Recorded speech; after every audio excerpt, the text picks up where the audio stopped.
ನಿಮಗೆ bottom of the deck ಬಂದಿರುವಂತಹದ್ದು empress card ಬಂದಿದೆ. ಸೊ ಇಂಪ್ರೆಸ್ ಕಾರ್ಡ್ ಏನನ್ನು ರೆಪ್ರೆಸೆಂಟ್ ಮಾಡುತ್ತೆ? ಕೆಲವೊಂದು ರೀತಿಯ ನಿಮ್ಮ ಲವ್ ಲೈಫಿನ ವಿಚಾರದಲ್ಲಿ ಶಾಂತವಾಗಿರ್ಬೇಕು, ಸಮಾಧಾನವಾಗಿರ್ಬೇಕು, ಒಂದು ಪ್ರೀತಿ ಇರಬೇಕು ಅನ್ನುವಂತಹದ್ದು, ಮತ್ತೆ ಒಂದು ಸ್ಟೇಬಲ್ ಆಗಿರ್ಬೇಕು ಅನ್ನುವಂತಹ ರೀತಿಯಲ್ಲಿ ನೀವು ಆಲೋಚನೆಯನ್ನು ಮಾಡ್ತಾ ಇರುವಂತಹದ್ದು ಬಾಟಮ್ ಆಫ್ ದ ಡೆಕ್ ಅಲ್ಲಿ ರೆಪ್ರೆಸೆಂಟ್ ಆಗ್ತದೆ. ಲೈಫಿನ ವಿಚಾರದಲ್ಲಿ ನೀವು ಪಾಸ್ಟಿನಲ್ಲಿ ಕೆಲವೊಂದು ರೀತಿಯ ಕೆಲವೊಬ್ಬರಿಗೆ ಸೋಲ್ಮೇಟ್ ಕನೆಕ್ಷನ್ ಅನ್ನ ರೆಪ್ರೆಸೆಂಟ್ ಮಾಡ್ತಾ ಇದೆ ಕೆಲವೊಬ್ಬರಿಗೆ. ಓಕೆನಾ? ನಿಮ್ಮ ಪ್ರೀತಿಯಲ್ಲಿ ಒಂದು ರೀತಿಯ ಬಾಂಡೇಜ್ ಇರುವಂತಹದ್ದು ರೆಪ್ರೆಸೆಂಟ್ ಆಗ್ತಾ ಇದೆ. ಹಾರ್ಮೋನಿಗಳು ಇರುವಂತಹದ್ದು ರೆಪ್ರೆಸೆಂಟ್ ಆಗ್ತದೆ ಕೆಲವೊಬ್ಬರಿಗೆ. ಓಕೆನಾ? ಮತ್ತೆ ಕೆಲವೊಬ್ಬರಿಗೆ ನಿಮ್ಮ ಲವ್ ಲೈಫ್ ನ ವಿಚಾರದಲ್ಲಿ ಥರ್ಡ್ ಪಾರ್ಟಿ ಸಿಚುಯೇಷನ್ ಅನ್ನ ರೆಪ್ರೆಸೆಂಟ್ ಆಗ್ತಾ ಇದೆ. ಓಕೆನಾ? ಥರ್ಡ್ ಪಾರ್ಟಿ ಸಿಚುಯೇಷನ್ಸ್ ಅನ್ನ ರೆಪ್ರೆಸೆಂಟ್ ಮಾಡ್ತದೆ ನಿಯರ್ ಪಾಸ್ಟಿನಲ್ಲಿ ನಿಮಗೆ.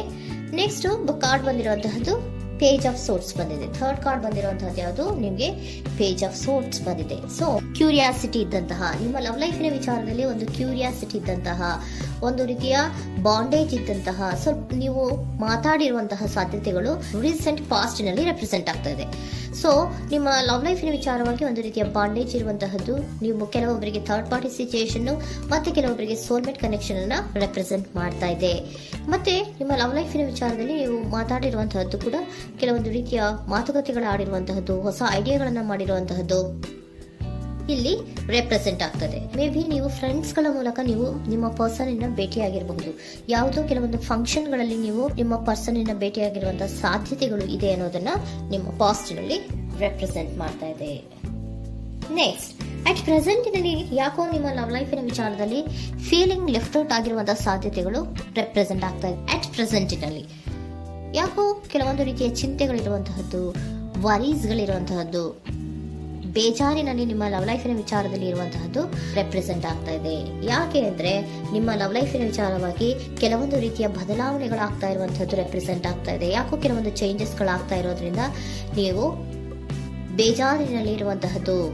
ನಿಮ್ಮ ಲವ್ ಲೈಫಿನ ವಿಚಾರವಾಗಿ ಯಾಕೋ ಪರಿಸ್ಥಿತಿಗಳು ಅಷ್ಟು ಚೆನ್ನಾಗಿಲ್ಲದೆ ಇರುವಂತಹದ್ದು ರೆಪ್ರೆಸೆಂಟ್ ಆಗ್ತಾ ಇದೆ. ಯಾಕೋ ಕೆಲವು ಬದಲಾವಣೆಗಳು, ಚೇಂಜಸ್ಗಳು ಆವಾಗಿಂದ ಆವಾಗಲೇ ಆಗ್ತಾ ಇರುವಂತಹದ್ರಿಂದ ನಿಮಗೆ ಬೇಜಾರಾಗಿರುವಂತಹದ್ದು ರೆಪ್ರೆಸೆಂಟ್ ಆಗ್ತಾ ಇರೋದು. ಮತ್ತೆ ಥರ್ಡ್ ಕಾರ್ಡ್ ಬಂದಿರುವಂತಹದ್ದು ಕ್ವೀನ್ ಆಫ್ ವ್ಯಾಂಡ್ಸ್ ಬಂದಿದೆ. ಸೊ ಕ್ವೀನ್ ಆಫ್ ವ್ಯಾಂಡ್ಸ್ ಏನಕ್ಕೆ ನಿಮಗೆ ಪದೇ ಪದೇ ಚೇಂಜಸ್ಗಳಾಗ್ತಾ ಇದೆ? ಆ ಚೇಂಜಸ್ಗಳಿಂದ ಯಾಕೋ ಕೆಲವೊಂದು ರೀತಿಯ ವೇರಿಯೇಷನ್ಗಳು ಆಗ್ತಾನೆ ಇರೋದ್ರಿಂದ ನಿಮಗೆ ಬೇಜಾರಾಗ್ತಾ ಇದೆ. ಸೊ ಅದಕ್ಕೋಸ್ಕರ ನೀವೇನ್ ಮಾಡ್ತೀರಾ? ಬಹಳ ಧೈರ್ಯವಾಗಿ ಕೆಲವೊಂದು ನಿರ್ಣಯಗಳನ್ನ ಮಾಡುವಂತಹ ಸಾಧ್ಯತೆಗಳು ಅಟ್ ಪ್ರೆಸೆಂಟ್ ನಲ್ಲಿ ರೆಪ್ರೆಸೆಂಟ್ ಆಗ್ತಾ ಇದೆ. ಬಹಳಷ್ಟು ಧೈರ್ಯದಿಂದ ಇಂಡಿಪೆಂಡೆಂಟ್ ಆಗಿ ಕೆಲವೊಂದು ನಿರ್ಣಯಗಳನ್ನ ಮಾಡಬೇಕು ಅನ್ನುವಂತಹ ಆಲೋಚನೆಗಳನ್ನ ಮಾಡ್ತಾ ಇರುವಂತಹದ್ದು ರೆಪ್ರೆಸೆಂಟ್ ಆಗ್ತಾ ಇದೆ. ಯಾಕೆ ಅಂದ್ರೆ ಆವಾಗಿಂದಾಗೆ ನಿಮ್ಮ ಲವ್ ಲೈಫಿನ ವಿಚಾರದಲ್ಲಿ ತುಂಬಾ ಏರುಪೇರುಗಳಾಗ್ತಾ ಇರೋದ್ರಿಂದ ಆ ವಿಚಾರದಲ್ಲಿ ಸ್ವಲ್ಪ ಬೇಜಾರುಗಳು ಇರುವಂತಹದ್ದು ರೆಪ್ರೆಸೆಂಟ್ ಆಗ್ತದೆ. ಇನ್ ಇಮಿಡಿಯೇಟ್ ಫ್ಯೂಚರಿನಲ್ಲಿ ಯಾಕೋ ನೀವು ಕೆಲವೊಂದು ವಿಚಾರಗಳಲ್ಲಿ ನೋಡಿ ಆತಂಕ ಪಡ್ತಾ ಇರುವಂತಹ, ಎಗೇನ್ ಬೇಜಾರನ್ನ ಪಡ್ತಾ ಇರುವಂತಹದ್ದು, ನಿದ್ರಾಹೀನತೆಯನ್ನ ಮಾಡ್ಕೋತಾ ಇರುವಂತಹದ್ದು, ಸ್ಟ್ರೆಸ್ಸಿನಲ್ಲಿ ಇರುವಂತಹದ್ದು ರೆಪ್ರೆಸೆಂಟ್ ಆಗ್ತಾ ಇದೆ.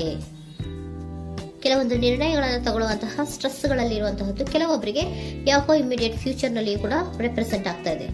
ಆದ್ರೆ ಫ್ಯೂಚರ್ ನಲ್ಲಿ ನೀವು ಏನ್ ಮಾಡ್ಬೇಕಾಗಿತ್ತು? ಸೊ ಕ್ವಿಕ್ ಥಿಂಕಿಂಗ್ ಅನ್ನ ಮಾಡ್ಬೇಕಾಗಿತ್ತು. ಕೆಲವು ವಿಚಾರಗಳ ಬಗ್ಗೆ ನೀವು ಫೋಕಸ್ ಅನ್ನ ಮಾಡ್ಬೇಕಾಗಿತ್ತು.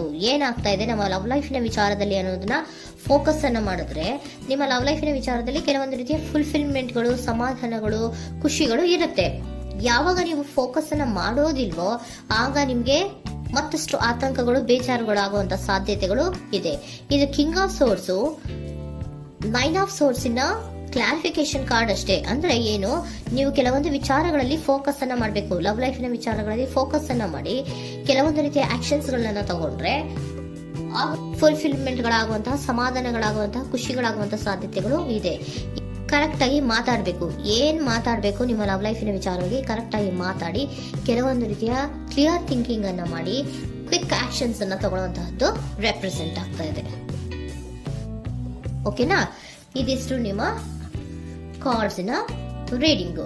ನೆಕ್ಸ್ಟ್, ಏಂಜಲ್ ಗೈಡೆನ್ಸ್ ನಿಮ್ಗೆ ಏನ್ ಹೇಳ್ತಾ ಇದ್ದಾರೆ ಅನ್ನೋದನ್ನ ನೋಡೋಣ. ನಿಮ್ಮ ಲವ್ ಲೈಫಿನ ವಿಚಾರವಾಗಿ ಏಂಜಲ್ ಗೈಡೆನ್ಸ್ ಏನ್ ಕೊಡ್ತಾ ಇದ್ದಾರೆ? ವೇಟ್ ಅಂತ ಹೇಳ್ತಾ ಇದ್ದಾರೆ. ಸ್ವಲ್ಪ ತಾಳ್ಮೆಯಿಂದ ಇರೋ. ಅವಸರದಲ್ಲಿ ಯಾವ ನಿರ್ಧಾರವನ್ನ ಕೂಡ ಮಾಡಬೇಡ ಅನ್ನೋದನ್ನ ಏಂಜಲ್ ಗೈಡೆನ್ಸ್ ಕೊಡ್ತಾ ಇದ್ದಾರೆ. It's up to you. ಇದು ಎಲ್ಲ ನಿನಗೆ ಬಿಟ್ಟಿರುವಂತಹದ್ದು. ಬೇಗ ಬೇಗ ಕೆಲವೊಂದು ನಿರ್ಧಾರಗಳನ್ನ ಕ್ವಿಕ್ ಥಿಂಕಿಂಗ್ ಅನ್ನ ಮಾಡಿದ್ರು ಕರೆಕ್ಟ್ ಆಗಿ ಕ್ಲಿಯರ್ ಥಿಂಕಿಂಗ್ ಅನ್ನ ಮಾಡಬೇಕು. ಸೊ ಕ್ಲಿಯರ್ ಥಿಂಕಿಂಗ್ ಅನ್ನ ಮಾಡೋದಕ್ಕೆ ಲವ್ ಲೈಫ್ ನ ವಿಚಾರವಾಗಿ ಸ್ವಲ್ಪ ಟೈಮು ಬೇಕಾಗುತ್ತೆ. ಅದಕ್ಕೋಸ್ಕರನೇ ಏಂಜಲ್ ಗೈಡೆನ್ಸ್ ನಿಮ್ಗೆ ಏನ್ ಕೊಡ್ತಾ ಇದ್ದಾರೆ, ಸ್ವಲ್ಪ ವೇಟ್ ಮಾಡಿ. It's up to you. ಇದು ನಿಮ್ಗೆ ಬಿಟ್ಟಿರುವಂತಹದ್ದು. Perfect timing. ಕೆಲವೊಂದು ವಿಚಾರಗಳಿಗೆ ಪರ್ಫೆಕ್ಟ್ ಟೈಮಿಂಗ್ ಅನ್ನೋದು ಅಥವಾ ಡಿವೈನ್ ಟೈಮಿಂಗ್ ಅನ್ನೋದು ಬರಬೇಕು. ಆಗ ಕೆಲವೊಂದು ನಿರ್ಣಯಗಳನ್ನ ಮಾಡಬಹುದು. ಸ್ವಲ್ಪ ನೀವು ಈಗ ಯಾವುದೇ ರೀತಿಯ ಅವಸರದ ನಿರ್ಧಾರಗಳನ್ನು ಮಾಡೋದು ಬೇಡ ಅಂತ ಹೇಳ್ತಾ ಇದ್ದಾರೆ. ಓಕೆ, ಸರೆಂಡರ್ ಕಾರ್ಡ್ ಏನ್ ಹೇಳ್ತಾ ಇದ್ದಾರೆ ಅನ್ನೋದನ್ನ ನೋಡೋಣ. So surrender frustration doesn't open any doors. The key to resolving a dilemma, dissolving a block, is to take a breath, center yourself and regroup, so may approach the situation more calmly. Frustration, ಹತಾಶೆ ಅನ್ನೋದು ಮಾಡ್ಕೋಬೇಡಿ. ಹತಾಶೆ ಮಾಡ್ಕೊಳ್ಳೋದ್ರಿಂದ ನಿಮ್ಗೆ ಯಾವುದೇ ರೀತಿಯ ಹೊಸ ಐಡಿಯಾಗಳು ಬರಲ್ಲ, ಹೊಸ ಥಿಂಕಿಂಗ್ಗಳು ಬರಲ್ಲ, ಕ್ಲಿಯರ್ ಥಿಂಕಿಂಗ್ ಅನ್ನ ಮಾಡಕ್ಕೆ ಸಾಧ್ಯ ಆಗಲ್ಲ. ಸೊ ಅದಕ್ಕೆ ನೀವೇನ್ ಮಾಡ್ಬೇಕು, ಫ್ರಸ್ಟ್ರೇಷನ್ ಅನ್ನ ಬಿಟ್ಬಿಟ್ರೆ ನೀವು ಸಮಾಧಾನವಾಗಿ ಯೋಚನೆ ಮಾಡಿ ಕೆಲವೊಂದು ನಿರ್ಧಾರಗಳನ್ನ ಮಾಡಿ ಅನ್ನೋದನ್ನ ಸರೆಂಡರ್ ಕಾರ್ಡ್ ಕೂಡ ನಿಮ್ಗೆ ಹೇಳ್ತಾ ಇದ್ದಾರೆ. ಸೊ ನಿಮ್ಮ ಲವ್ ಲೈಫಿನ ವಿಚಾರದಲ್ಲಿ ಈಗ ಸ್ವಲ್ಪ ನಿಮ್ಗೆ ಬೇಜಾರುಗಳಿರುವಂತಹದ್ದು, ಕೆಲವೊಂದು ಬದಲಾವಣೆಗಳು, ವೇರಿಯೇಷನ್ಗಳು ಆಗ್ತಾ ಇರುವಂತಹದ್ದು ರೆಪ್ರೆಸೆಂಟ್ ಆಗ್ತಾ ಇದೆ. ಸೊ ನಿಮ್ಮ ಲವ್ ಲೈಫಿನ ವಿಚಾರಕ್ಕೆ ಫ್ಯೂಚರಿನಲ್ಲಿ ಕೆಲವೊಂದು ಆಕ್ಷನ್ಸ್ ಅನ್ನ ತಗೋಬೇಕಾದ್ರೆ ಸ್ವಲ್ಪ ವೇಟ್ ಮಾಡಬೇಕು, ಕ್ಲಿಯರ್ ಆಗಿ ಥಿಂಕ್ ಮಾಡಬೇಕು, ಅದರಲ್ಲಿ ಆಕ್ಷನ್ಸ್ ಅನ್ನ ತಗೋಬೇಕು ಅನ್ನೋದನ್ನ ಹೇಳ್ತಾ ಇದ್ದಾರೆ. ಓಕೆನಾ? ಆಗ ಮಾತ್ರ ನಿಮ್ಗೆ ನಿಮ್ಮ ಎನರ್ಜಿಯಲ್ಲಿ ಏನ್ ಶಾಂತತೆ ಬರಬೇಕು ಅಂತ ಹೇಳ್ತೀರಲ್ಲ, ಆ ಶಾಂತತೆ ಏನ್ ಬರಬೇಕು, ಲವ್ ಲೈಫಿನ ವಿಚಾರವಾಗಿ ಶಾಂತತೆ ಯಾವಾಗ ಬರುತ್ತೆ ಅಂದ್ರೆ ನೀವು ಕ್ಲಿಯರ್ ಥಿಂಕಿಂಗ್ ಅನ್ನ ಮಾಡಿದಾಗ ಮಾತ್ರ ಬರುವಂತಹದ್ದು ಅನ್ನೋದು ಕಾರ್ಡ್ಸ್ ಗಳಲ್ಲಿ ರೆಪ್ರೆಸೆಂಟ್ ಆಗ್ತದೆ.